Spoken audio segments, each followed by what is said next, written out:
Coming up, a sad update on a missing Harlan County coal miner. Dedicated to Eastern and Southern Kentucky, this is WYMT Mountain News at 11. Good evening, I'm Steve Hensley. We begin with a sad update on a missing miner after a roof collapse in Harlan County. Inmet CEO Hunter Hobson says the search for 33-year-old James Brown of Lynch has ended. In a statement to WYMT a short time ago, he confirmed the death of Brown, who went missing Sunday night at the D29 Darby Fork Mine in Holmes Mill. Officials with the Kentucky Energy and Environment Cabinet say a section of a roof collapsed on him. Brown was working nearly 3 miles underground when it happened. He had 13 years of mining experience as a roof bolter. The mine is blocked off and operations are still suspended. The most recent federal funding bill included something familiar for the first time in a decade: earmarks. Banned since 2011, earmarks came to be known as bloated or inefficient spending. But now with added transparency reforms, Congressman Hal Rogers is delivering one for an Eastern Kentucky drug prevention program. WYMT's Zach Hawk reports.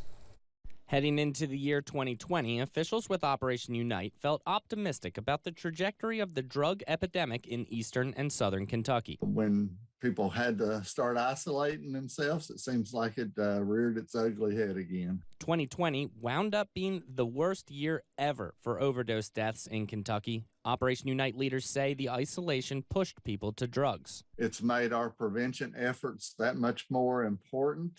We're spending a lot of funds sending people to treatment. It seems like we've seen a whole lot of people really wanting to get help. Now, thanks to an earmark secured by Congressman Hal Rogers, Operation Unite officials will receive $500,000 in federal funds to be used in part on prevention programs that target kids. Our surveys have shown, and materials that we have researched show, that kids in our area first start at the age of 11. So she says it is critical to get them committed to a drug-free life early on and to be part of a large support system. And the longer the onset of actually doing drugs, the less likely they are to become addicted. With expanded youth programs, she says it will be easier to form important relationships with the community. I get calls all the time saying, how can I help my own child? How can I do this? How can I help my father? As a rule, federal funds may not be spent on hiring personnel, so Operation Unite relies on volunteers at every level.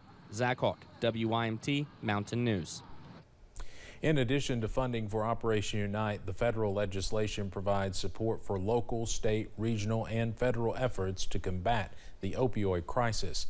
Just a few examples are increased funding for law enforcement, as well as funding for substance use disorder prevention, treatment and recovery, and funding for research into alternative therapies for pain management. West Virginia Governor Jim Justice has signed a new law barring parents from seeking an abortion because they believe their child will be born with a disability.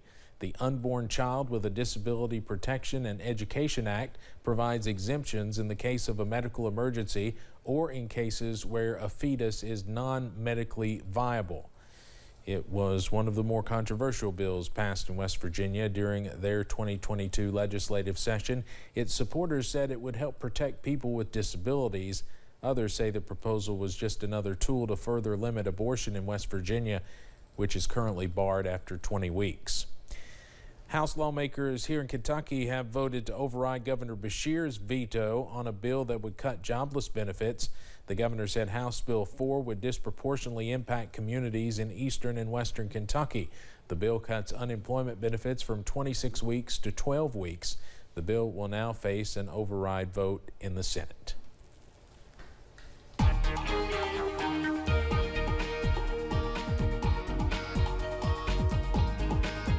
Despite clouds moving in, we're cooling off as we go through the evening hours.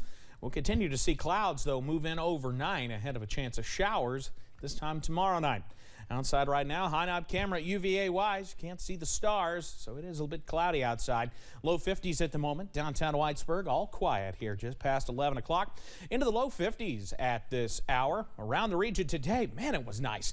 Upper 60s, low 70s, just about everywhere. The only exception, Wise, the usual cool spot at 63. It's where they finished up this afternoon. Satellite and radar continuing to watch.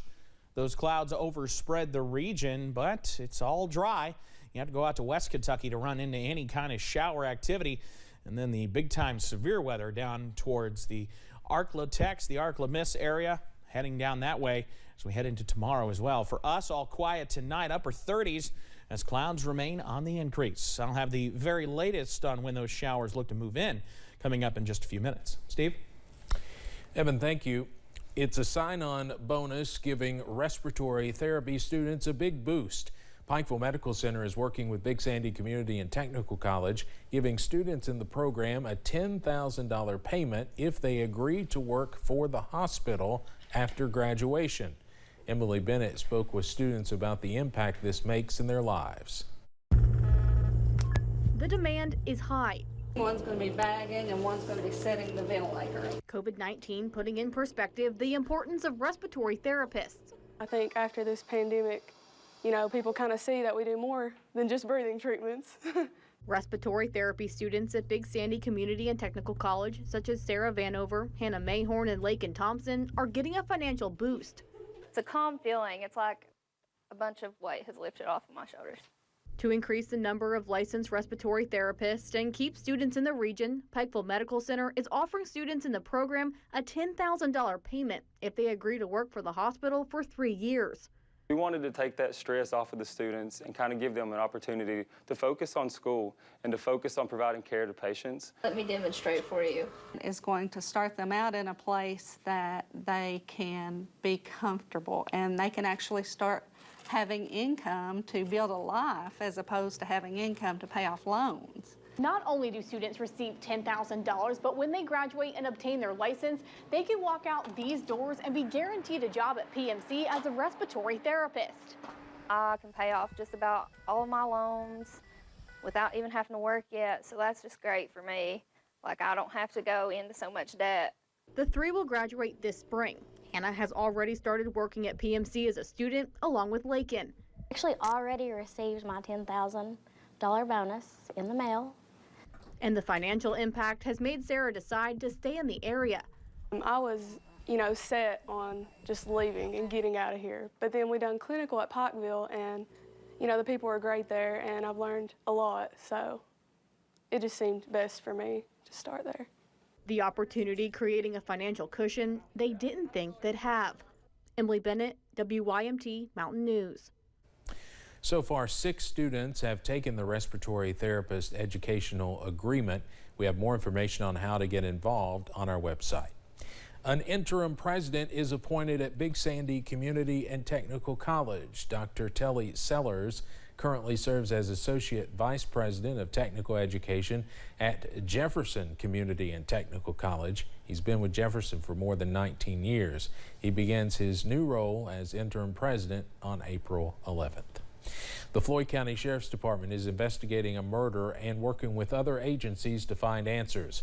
Paul Sester was last seen December 30th, declared missing until his body was found in Johnson County last week. Now with one suspect in his murder, James Pratt, in jail, Sheriff John Hunt says the collaboration with other departments across county lines is helping investigators find the answers they need. The resources that another sheriff's office brings, the KSP brings, and then just people involved. There's different players. These criminals, obviously, they're in a networking too. So many people as you can get involved that can tie people together, and location and cars and associates is better. Sheriff Hunt believes others may have been involved in the disappearance and murder of Sester. Anyone with information is asked to contact the Sheriff's Department. Anonymous tips can be called in at 606-949-2020. A Logan County, West Virginia man is in custody after being accused of inappropriately touching an 11-year-old girl. Chapmanville police say Larry Johnson is in custody after a juvenile's mother called 911 following an alleged incident at a home along Airport Road. The criminal complaint says Johnson was arrested for sexual abuse due to an active felony investigation.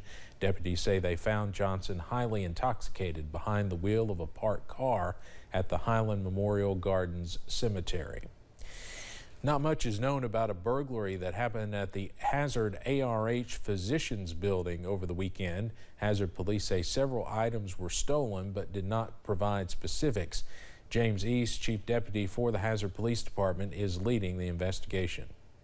Unknown people or person entered several clinics and stole several items.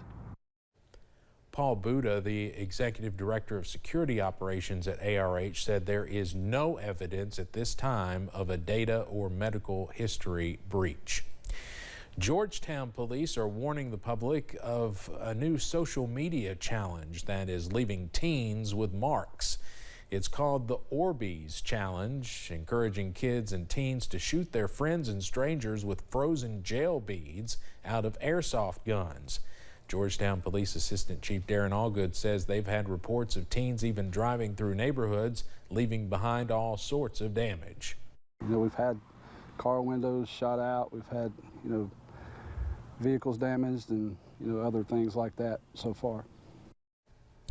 Allgood says if you're participating in the trend, you could face criminal charges.